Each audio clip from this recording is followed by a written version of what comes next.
Bom dia, crianças! Tudo bem com vocês? A aula de hoje é a continuação do Credo Apostólico. Vamos relembrar? Creio em Deus, Pai Todo-Poderoso, Criador do céu e da terra, e em Jesus Cristo, seu único Filho, nosso Senhor, que foi concebido pelo poder do Espírito Santo. Nasceu da Virgem Maria. Padeceu sob Pôncio Pilatos. E a aula de hoje é sobre essa parte do Credo Apostólico. Foi crucificado, morto e sepultado. Desceu à mansão dos mortos. Também podemos falar desceu ao Hades ou desceu ao inferno. Então, o texto de memorização da aula de hoje foi crucificado, morto e sepultado. Desceu ao inferno. E os textos bíblicos podemos encontrar em Mateus 27, Marcos 15, Lucas 23 e João 19. Vamos fazer uma breve recapitulação da aula passada. Pedro estava muito confiante, achando que jamais deixaria seu amigo e Senhor. Mas Jesus o alertou. Disse que Pedro o negaria 3 vezes. Mesmo assim, Pedro continuava a falar: Eu nunca vou dizer isso, Senhor.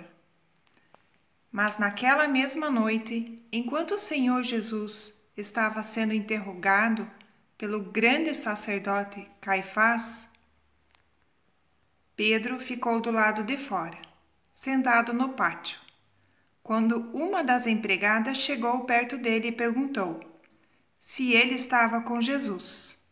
Pedro negou, dizendo: Eu não sei do que você está falando. Depois, Pedro dirigiu-se à outra entrada do pátio.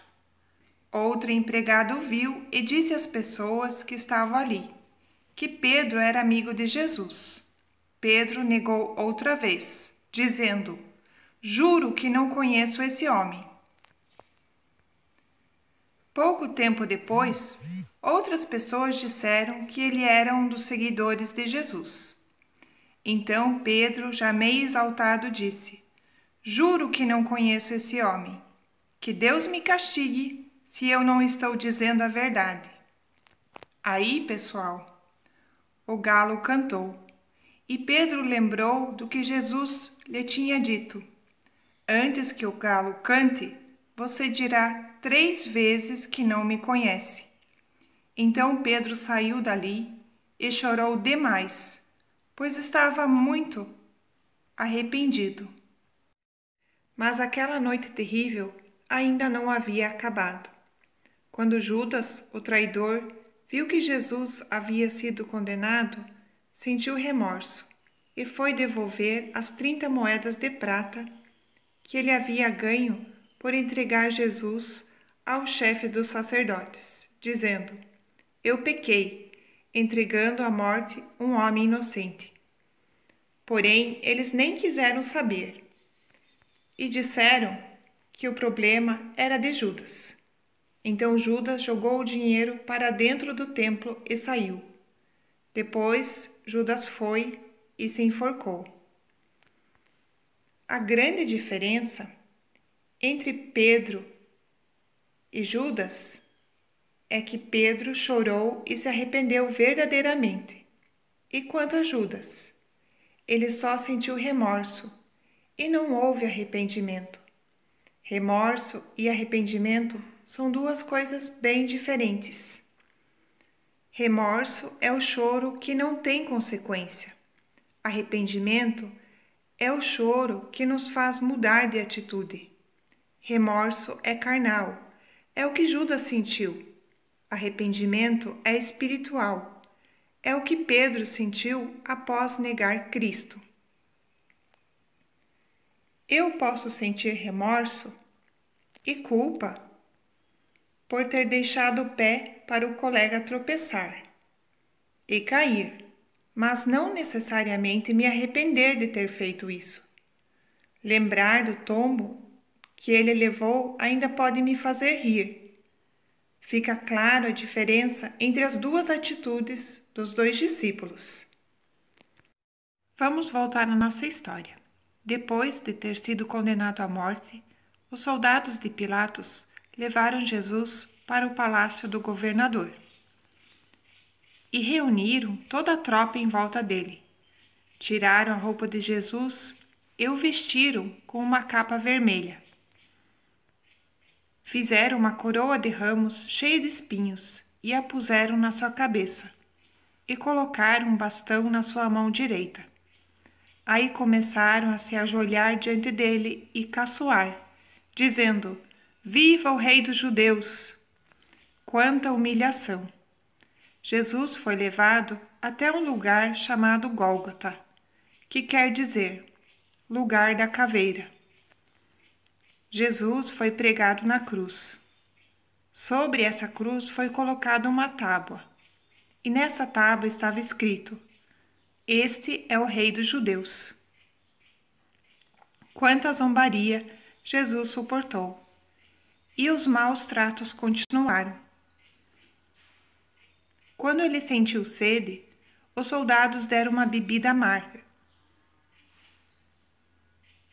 Além disso, esses soldados sortearam entre eles a roupa de Jesus.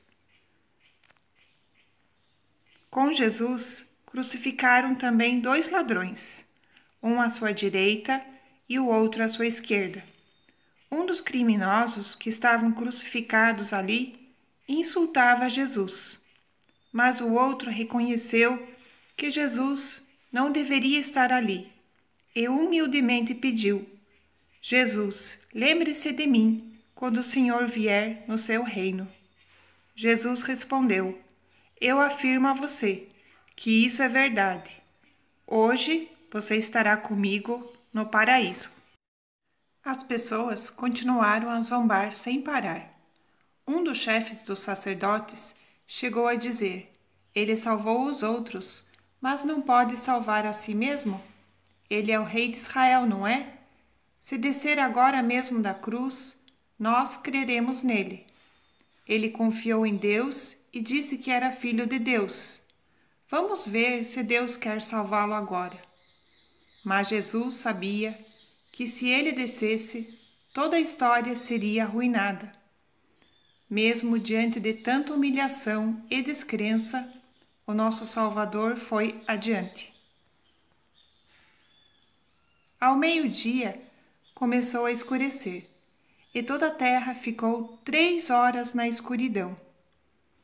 Às 3 horas da tarde, Jesus gritou bem alto: meu Deus, por que me abandonaste? Nesse momento, Jesus suportou o nosso pecado, e Deus Pai teve de se afastar de seu único e amado Filho, por amor de nós. Jesus suportou dores como se fossem as dores do inferno ou de Hades, e logo depois do grito, morreu. Então houve um terremoto e algumas coisas incríveis aconteceram. Pessoas ressuscitaram. Isso mesmo. E lá, dentro do templo, em Jerusalém, algo inédito aconteceu. A cortina que separava um lugar especial, a habitação de Deus, o Santo dos Santos, foi rasgada, de cima para baixo. O que isso queria dizer? Deus estava mostrando que a partir daquele instante, as pessoas não precisariam de mais ninguém. Nada poderia separá-las de Deus. O acesso estava livre. Mas, e agora? O que fariam com o corpo de Jesus? Os amigos que restaram tinham que agir rápido, pois a partir das 6 horas da tarde, ninguém mais poderia trabalhar, porque se iniciaria o sábado dos judeus. Foi então que um homem rico chamado José, da cidade de Arimateia, pediu licença a Pilatos para levar o corpo de Jesus. José era seguidor de Jesus, mas ele mantinha isso em segredo, porque ele tinha medo dos líderes judeus. Pilatos deu licença. Nicodemos, outro discípulo secreto de Jesus, foi com José, levando uns 35 quilos de uma mistura de fragrância. Os dois homens pegaram o corpo de Jesus e o enrolaram em lençóis, nos quais haviam espalhado essa mistura. Era assim que os judeus preparavam os corpos dos mortos para serem sepultados. Eles levaram o corpo de Jesus para um sepulcro novinho em folha. A aplicação dessa aula. Esse resgate maravilhoso foi muito bem planejado e executado, em obediência, sem enrolação ou reclamação. Jesus se dispôs a tomar o nosso lugar, pagar o preço da sua morte, para que nós pudéssemos estar com Ele durante a eternidade, que Ele mesmo tem preparado para nós. E por que Ele fez tudo isso? Porque Deus planejou viver a eternidade com a sua criação? E o que precisamos fazer para estar com Deus na eternidade? Acreditar que tudo isso aconteceu por mim e por vocês. Aceitar esse resgate como sendo o resgate de sua vida, nada mais do que isso. Vamos orar? Querido Deus, obrigado por esse dia, por essa aula. Obrigado por enviar teu Filho, Jesus Cristo, que morreu por nossos pecados, trazendo-nos perdão, salvação e vida eterna. Amém.